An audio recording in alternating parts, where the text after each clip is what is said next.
Welcome to Island Life Stories. I'm Darren, and today I'll be sitting on a farm. Not just any farm, 8 acres of tropical land in Sandy Bay, St. Helena, full of pawpaw, honeydews, flowers, and the sound of birds that weren't here 2 years ago. My guest is James Hern. James was born right here on St. Helena. He grew up in a children's home, taught himself to windsurf, built his own powerboat from scratch as a teenager, and eventually racked up 50,000 registered nautical miles as a skipper.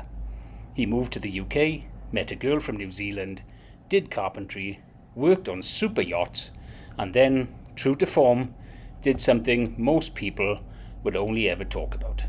He bought a 38-foot Bavaria, told his employer he had 6 years left, and sailed away with his wife and 3 kids. He and his family spent over 6 years on the water, circumnavigated the globe, and then came to St. Helena, where they've spent the last couple of years building something completely off-grid, from scratch, with no farming background whatsoever. James is someone who lives by a very simple principle. Goals are reachable. He just keeps proving it. Here he is. James. Oh, welcome to be here. Thank you so much. On this beautiful farm as well. Well, amazing. Absolutely amazing. it's a lot of work, but it's Yeah. getting there. Yeah. You've seen it started there, haven't you? Oh, yeah. It's amazing. Absolutely amazing. What a place, a sanctuary. I can't believe we call this work. It's our office. We've had lovely offices, actually, Yeah. over the years. It's been quite good. Tell us how it all started. What's your background? Where did it all start for you? Yeah, I'm born on St. Helena, 1972. Okay. Yeah, I didn't have a very good start in life. My mum and dad broke up when I was really young. They used to drink a bit, and I spent about 10 years of my life in the children's home. Okay. But believe it or not, I'm not broken. No. Yeah, No. I always refer back to my carers at the time, what exactly I did those days. And they said, James, they tell me that you were in the corner with a book, always with a book. Yeah, reading, and now I won't even pick a book up, unless I'm as part of my work or something I'm really interested in. And yeah, that's me when I was younger. But by having the absence of my parents, I was left alone to do my own thing, really. Okay. And so what I did was just push forward. I've always been told to speak properly because I don't speak St. Helenian, and always force in the way of everybody else game, but I always get run against the grain. Always have done, actually. I just always have done things differently. Do you think that's who you were anyway, or do you think the situation you were in has made you that sort of mind? I did quite well at school. Okay. I think my schooling background, I went to a secondary selective school from primary. Obviously, I was able. And yeah, I guess I just naturally wanted to be like that. And plus my reading and stuff like that obviously helped with in vocal and pronunciation of words. Don't get me wrong, my grammar is not always wonderful, but then everybody is, isn't it? It's better than most people. I do get questioned often about that, but I just wanted to plug in and just want to fit in with the rest of the world, see what was happening and stuff. Yeah, but as like you asked before about what led me on to where I am now, and first of all, throughout my younger years, I windsurf. It's blowing 30 knots, I want to go windsurfing. And I would try anything because I love the water, and there's always been watching other people doing it and stuff like that, but never got invited to go out. So I built myself my own powerboat. And it became a bit of a legacy because I'm actually the first St. Helenian to build a powerboat on the island. Normally people build clinkers and traditional build boats like everybody else, but I wanted to go faster, have more fun. I drew other people in as well, people that couldn't afford to buy a boat and stuff like that. And we used to go water skiing and skin diving, windsurfing, sailing. And as a kid, I feel I had a lot of opportunities at my fingertips. And then that leads on to other things, the keelboat sailing, offshore racing, yacht deliveries, then a lead on to being a skipper, owning my own yacht. I met my wife here. She's from New Zealand. Wow. And one, I think it was you met. Okay. And as I was delivering yachts and stuff, I said to her one day, would you like me to come to the UK? And it was for Christmas, actually. And she said, yes. And today, I think, I turned up at Heathrow for her to pick me up. Unfortunately, I had a bit of problem with the authorities letting me come into the UK because St. Helena wasn't like normally a travelling place or anybody who has any sort of knowing about St. Helena. Now, we're a little tiny island in the middle of the South Atlantic. Maybe one side you got South America, next side you got Africa, you know, and we're just plucked in the middle. Yeah. UK territory should be fairly Not straightforward. everybody knows. They should, but should. I know. And it just every time I traveled, like I told you, Darry, I traveled around the world, and I always end up in the alien section because my passport says UK passport, a UK independent territory, St. Helena, and people didn't know where it was. So yeah, the people had to go and check. And those were the days. There wasn't flashy internet and stuff there, wasn't it? It was like probably have to turn some pages over in a book and look at an atlas or something. It felt like that because it took such a long time. But the only part from my sort of ancestors involving the sea was my grandma on my mum's side, who used to go fishing with her husband on the boat. I think she used to go and collect the fish. And that's it. It did, yeah, it did, to an extent that in 1998, I did the first or the second Governor's Cup race on a boat called Group 4, which was one of the Challenge club boats, and with Paul Bennett, and met my Golding, which is a famous sailor in South Africa and stuff like that, and we came back from Cape Town to here on a 67-foot yacht. And I did it quite fast. This boat's, 42 ton, so it's not the fastest of boats, but there's designed to go the wrong way around.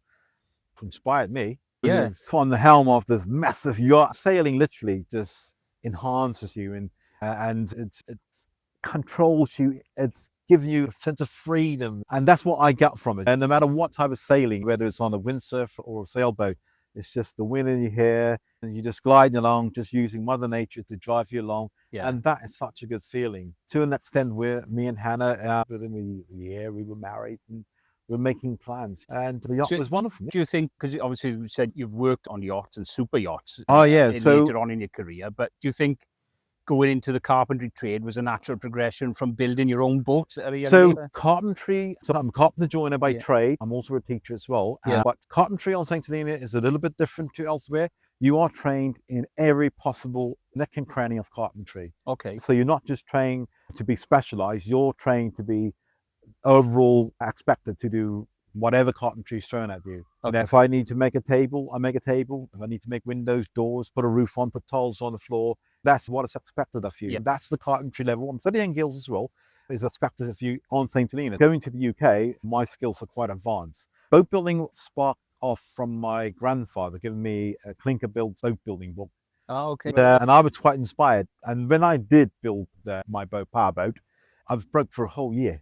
Literally broke my, and at the end I needed to buy an engine to put on the back, and those were the days when the engines were a lot cheaper. And I went to my dad and said, I need to borrow £3,500. Could you lend me £3,500? And his answer was, he said, I can lend it to you, sir. I want you to write a business plan of how you're going to pay it back. I must admit, I'm sure that set me up, in a way where to reach our goals, I feel like I'm planning it.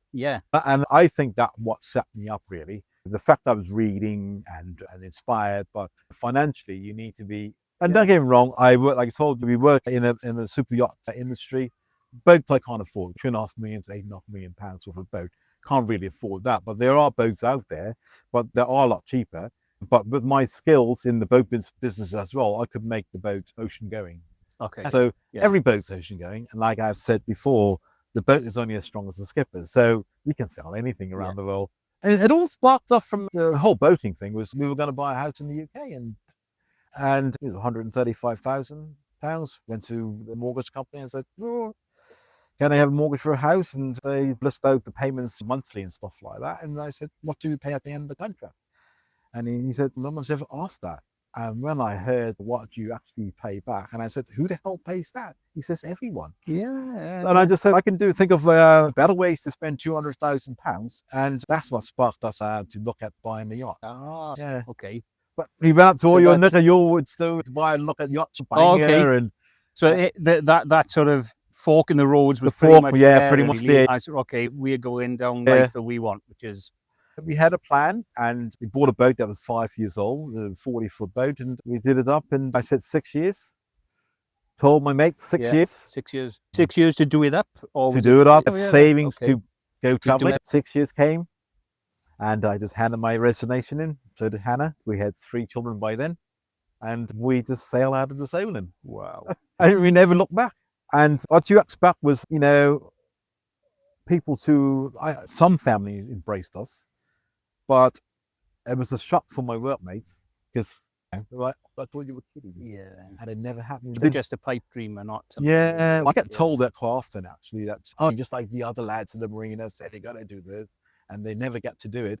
And what we found is that, oh, we've heard of people that are preparing to go traveling and stuff like on the yacht and stuff like that. And retirement is not the time to do it. No. You got to do it way in advance, so far in advance where you can enjoy it. You don't want to be old and struggling to, turn winches and climb through narrow things to get things fixed. And, you want to do that when you're frisky and fresh, and then the world becomes your oyster, really. And don't get me wrong, it's not expensive to go traveling. The boat's the expensive thing, but if you can maintain your boat yourself, the world's your oyster. Yeah. The kids come easy on the boat, schooling, homeschooling and stuff like that. You don't have to have an institution of companies that provide schooling for you. You can do that all yourself. Yeah. And looking at the outcome now, we've got a 21-year-old who's just gone off into the world, sorted everything out himself, without our help, just comes back now again just to check if he's doing okay. Yeah. And he was home educated on a boat. Yeah, basically. He went to school for the first when he was 14. Wow. It's quite funny because his first year, he achieved 3 times more than the government expectation in maths in that first year. You have to notice that things to be able to push him on to be able to reach that level, which I thought St. Helena schooling did quite well, actually. Yeah. But all our kids are self-motivated, and I think that came from the sailing. And then no matter, it's the whole sequence of things you do which allows you to fit into any other progression in life. And now we're doing the farming. And just going back to what you said earlier, it's something you want to do when you're young because you're able to do it and enjoy it when you're doing it. But you're also showing the kids and creating a young family memories from that young age and instilling in them, this is what's possible, this is what you can do. And look, like you said, look at your eldest son now, Joshua. He's just gone from leaps and bounds. And so everybody should have some sort of goal. Yeah. Not everybody should have the same goal either. Differ from everybody else. Everything is reachable. Yeah. The problem with the society, they make you believe that you are unable, and I've had that living in the UK and stuff like that. But you have to reach out beyond that, and you don't have to prove them. Prove it to yourself. Yeah, that you can do. And what that's done now is that all other goals that we aim to do is reachable. So we can talk about something and joke about it, and it's a seed set in your mind for when we get to it, isn't it? You can't be stuck in the mundane way of thinking, and everybody can't be the same because we are all different. So when you left the UK, obviously you've had your boat, you've had 6 years to build it, your plans come together. Not to build it, we actually bought to prepare it. Prepare it, yeah. Did you already know at that point you'd be coming back to St. Helena to set up this farm? Or was that something that was seeded and thought through while you were on? No. So yes, the plans were to include our living on St. Helena. So the boat was our exit of St. Helena if we needed to. I got you. So that we weren't relying on any other services. Also, what we did, we lived on board for 6 years to make sure that we were able to live and travel. We went sailing often for weeks at a time. Yeah. Bad weather, calm weather. But I want to make sure that Hannah and the children were able. Before I even bought the boat, I have 50,000 nautical miles of sailing. That's enough miles to go around the world twice. So I've sailed extensively, and so I had to make sure that Hannah and the children were able to live on board as well. It's not easy for someone just to get on the boat or give up a house and then sail on the boat. Things are a little bit different. It's a bit eco-friendly. Things you have to literally manage things. It's not just plug it in and switch it on and everything works. Things, and just ring up somebody to get it fixed. And I imagine every day is different because you're adapting to different conditions. So we don't go sailing in bad weather. So weather is normally predicted on seasonal style. So if it's seasonal weather, that's the time to travel. And then you want to be in other places before the bad weather turns up. So obviously, north and south, summer, winter, and then reverse. So you want to make sure that you are in those places. So there's a lot of planning. So preparing, even like just your provisionings, toiletries, fuel, sails, anti-foul, all that stuff have to be done in advance in preparation that you're going to have to do it constantly as you travel. So that's not just the one thing, and so that's it all sorted. So we tended to provision for at least 3 to 6 months, which is quite fun because you go to a shop and you just stick your arm out like a policeman directing traffic, isn't it? You go this way in the trolley, And then you've got these trolleys full of food and stuff, and then you have to stow it away. So down in the bilges, into nooks and wherever you crannies. can get it. And the first thing happens is that the oh god, your water line just disappears. So we had increased water line by 6 inches. Yeah. Yeah. Oh, well. So now where the water. Yeah. So I don't, like I told you before, I don't have a very expensive boat. It's Bavaria 38, built in Germany, and it's an old version. It sails quite well, quite strong, quite thickly laid up with the GRP. And the first time I took it out, we took it out in the 4.7, sailed well, handles. Yeah, so I was quite happy with it. There's a lot of stigma around boats. So again, the boat's got to suit you, not the people who think it's not. Yeah. So, but by the time you were permanently anchored off St. Helena, everybody was well used to the boat and the family and everything. Oh, no. Oh, okay. So once we started our travels, that was it. Once we left the UK through the Solent, that was our start from our trip around the world. Yeah. So 5.5 years took us, but by the time we stopped, it was 6.5 years. But what we did, we came to St. Helena first because I didn't want to go back to the UK to make my complete circumnavigation. So coming from the UK down to St. Helena is pretty much not your normal travel. Okay. Yeah, it's normal people will probably go to St. Lucia, through the Panama, and then come back to St. Lucia. Yeah. Once you go below the equator, south of the equator, obviously the winds are southeasterly, so that means you have to beat, which is like a zigzag track. Yeah. Because the boat can't sail directly into the wind. So we have to beat all the way down. So the trip from the Cape Verdes to Ascension Island took 21 days. 3 weeks at sea. The boat was just heavily heeling. On each tack, so I think it was 37 tacks, each tack ranged between 50 to 100 nautical miles. And it was always on the edge like that. But luckily, we didn't have any trouble with the doldrums. So 5 degrees above the equator, the winds blew between 15 to 25 knots all the way. And then it was another 8 days from Ascension Island to here. And then once we got here, it's all about recuperating, meeting family before we leave. We took the trip to Cape Town, bought our provisionings, came back, loaded the boat down. I've something new, Darren. Ship to ship, you don't pay any tax. Oh. Yeah. If you transfer something off a ship to a ship, no tax. No tax. Oh, that's useful. I didn't know about that. No. 13, we set sail for Brazil, and with a 2-year-old, 3-year-old, and a 8-year-old. Well. We're a bit mad. Yeah. But I tell you what, it's the best thing I've ever done for my children. I bet. I just wanted to make sure that opportunity is for them when they have their own children as well. Yeah. The boat's called Carpe Diem, by the way.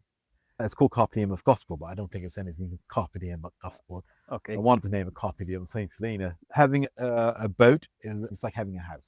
The registration's got to be official, and above board, because that's what you need for all of your travels. They ask for it all the time. Yeah.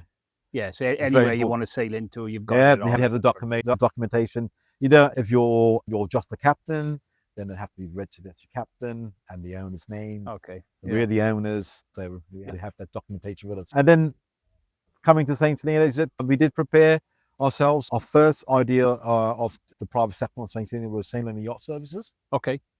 Which we advertised around the world. And in a lot of ports when we were traveling, I would have seminars about our services that we would provide on St. Helena. Also for travel as well, because the arm of St. Helena was also operating.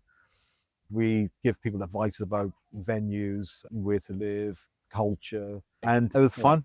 Yeah. Because I don't think anybody's met somebody from St. Helena. No. I tell you what, it's so rare. Yeah. It's really rare until you start traveling and start opening up your mouth. And somebody in the corner goes, I know somebody from St. Helena. Yeah. And you realize how well-traveled saints are, really. Yeah. In the nooks and crannies of the world, there will be somebody who has met a St. Helenian. Yeah.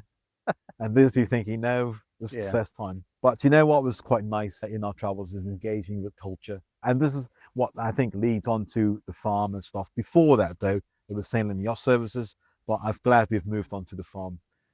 So the yacht services was something that you'd obviously, because you were talking about it before you actually got to the island, that was a preconceived idea of getting onto the island and setting yourself up. A very good business. Okay. So the way it works is that I do the consulting. I will go out there, ask what they need done. I will have a look at it, and then I'll get the professionals locally, go on board, have a look at it. And under the umbrella, any mechanical engineering, electric engineering, cell repairs.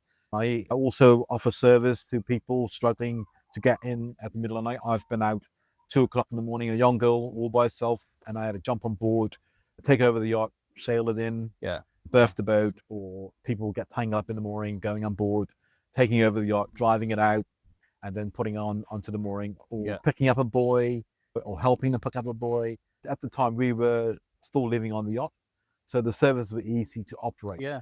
And so I did that for 2 years. It was fun. The season is only for about 6 to 8 months. So there's a bit of gap that needs to be filled. We thought we'd probably have a look. We need somewhere fixed to live. So we bought Gift Cottage in Sandy Bay. And then I think that's when the farming started to take over. Okay. So we did start with planting avocados, because avocados take a long time. So we had to fill another gap. Yeah. Okay. We look at it at the moment. The avocado orchard is for our retirement, and Sandy Bay Station, which is the only tropical part of the island, is to service our daily needs. So, okay. And that's so the orchard is at your house, Yeah. which is just Yeah. halfway up that mountain, basically. Yeah, it's pretty much all to the top. Yeah, so the avocados are around your property, but then down here is the farm. Oh, yeah, it's the more tropical part of the island, 8 acres. 8 acres, sorry, bigger than that. Okay. Yeah, so there's 2 acres up at the house, and 8 acres here. Okay. I have no farming background. No. So there's no perceived ideas about farming. And me and Hannah, we're just learning. Yeah? We get told what to grow here, but it's not always best. No. And it's fun, just learning what to grow here. So and when did you start this? About a year and 8 months, I think. Oh, wow. It's going to become quite well established. There's nothing here. Short space of time. There's nothing here. It's funny. Me and Hannah always look back. Our travels is one wham, bam. I didn't believe I could ever do that. And now the farm. And the kids are now employed by us as well in among school, and opportunities for them after school as well when they finish as well. So yeah, we want to make sure that they have a stable platform to spring off into to reach out into the world. It's a family business, isn't it? It's developed into that. Business happens around the dining table while we had on dinner. Yeah. When you established this, you set up like the pawpaw trees.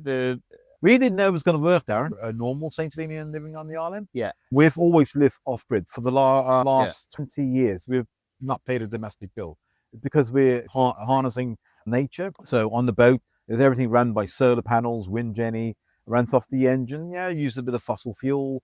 We don't need to plug in anywhere. No different here. Our house runs off solar panels. We have a spring to the house, which has been serving the house for the last 70 years. Before we went into it, we made sure that these services for the house was available. Yeah, all domestic bills on Saint Helena, with the war going on, fuel going up, that means all the domestic bills are going to go up. So we're not connected to any of that, like the neighbors around me. I said, if the electricity goes off, ring me up. I will turn all my lights. Just let everybody know that I'm up and I'm here. The whole off-grid living thing is part of everything we do. And also our sustainability, feeding ourselves and feeding the public as well. We've got a different outlook to most people. And that came from managing our own lives when we were traveling. The kids understand it. People normally can't. On St. Helena, solar panels are normally related to water, not to electricity. And nowadays, coming from China, you can buy whatever you want. It's become more affordable now, whenever. Yeah, it has. More adaptable for your situation. Yeah. And so everybody on St. Helena can pretty much have half of it, if they all had solar panels and stuff like that. That will eliminate or provide efficient living and I think it's a better quality of life. Yeah, absolutely. Like I told you before, Darren, we didn't have no birds here, no bees. Now we do. And the same thing was at the house as well. Yeah. The same thing up there as well. There were no bees, no birds, insects, and now they're there. And so there is some damage being done, isn't it? Yeah. But mundane, having to switch it on whenever you need it, and independent of everything that's from services that's provided to you. You get too dependent off. Whereas then when you have to try and serve yourself, it's a little bit different. Yeah. So with regards to when you first started the farm, both down here and your avocados up at the house, you were obviously focusing on sort of staple crops. Yeah. And then, but since then, you've quietly diversified. I can see you doing sort of flowers and bunches of flowers now. And I know you're doing coffee up at the house as well. You're dipping your toe into that. Yeah. How's all that going? Did you feel the need to diversify, or was it something you were already planning? So the flowers is to bring the bees into the garden. We need pollinators. The pollinators, yeah. Also repellents to other harmful insects as well. There's a high demand for flowers on the island. Yeah. and also it's also beautiful for the landscape. It's In- win-win really then, isn't it? Yeah, It's doing so a job in the garden and it's bringing you an income at the same well, time. for me, work needs to be our whole environment has to look feels we need to be here. Yeah. And you only get that from when you embrace nature, really. So now we're sitting around flowers and fruit, and literally I can go and pick a papaya or a tomato or a cucumber and eat it. Yeah, I don't even have to bring food here, Darren. No, I know. But you do, Yeah. just in case. No idea Yeah. why, but we just bring it anyway. But today's a special occasion, remember, right? Oh, You're here, Darren. I know. You got the kettle out and everything. Brilliant. It's that sense of freedom. That's what the yacht gave us. Yeah. And I don't think we've changed too far from traveling, just that there's no sea under your feet. Yeah. And that's exactly the mindset to have, isn't it? Yeah. Exactly. And people should embrace it. People Yeah. should go out there and just find something different that might be interesting, something that you've thought about. Give it a go. You wouldn't be surprised, I think. Yeah. Something we did when we were living in England, and that was with the kids, put the tent in the back, no sat nav, and just get lost. And then fumble your way back into where your destination is, and then find your way back home. It's fun, and it's teaching the kids curiosity as well. It's okay to be curious. There's nothing wrong Let's with that. just go and see what happens. You know, living on St. Helena, you have your little bit of problems with not being able to go to the shop and have it today.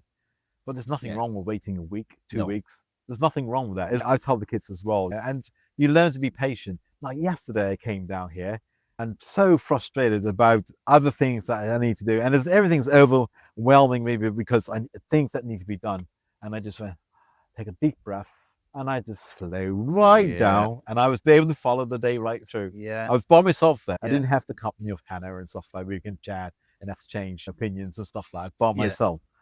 And as I got older, I've learned to slow down. This is helping you slow down, isn't it? Who wouldn't slow down in a work environment like this? It's telling you to slow down. And you wanted to know what I would have changed? What would you have done different? Would there be anything you would have done differently? Is there anything?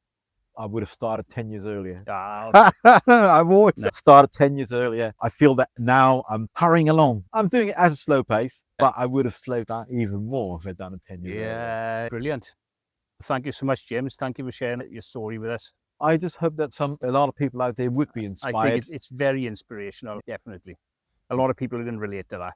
Thank you so much. Cheers, James. I would have started 10 years earlier. That's the only thing James said he'd change. And coming from a man who's already done more than most people dream of, that says everything. What strikes me most about James is that the thread running through everything. The powerboat he built as a teenager, the yacht, the circumnavigation, the farm, is the same thread. A refusal to live inside other people's limits. He just quietly keeps going. The farm is still finding its feet, but if you've spent any time there, you already know it'll be something remarkable. James, thank you. It was a privilege. And to anyone listening who's sitting on an idea, a plan, a dream they keep calling one day, I hope this helps nudge you a little closer. That's why I started Island Life Stories. You'll find links to James's details in the show notes below. If you enjoyed today's episode, please subscribe wherever you're listening or watching. It really does make a difference. And come and find us on Instagram and Facebook, Island Life Stories, where you can get a glimpse into life on the island and join a community of people sharing stories, advice, and ideas just like the ones you've heard today. See you there.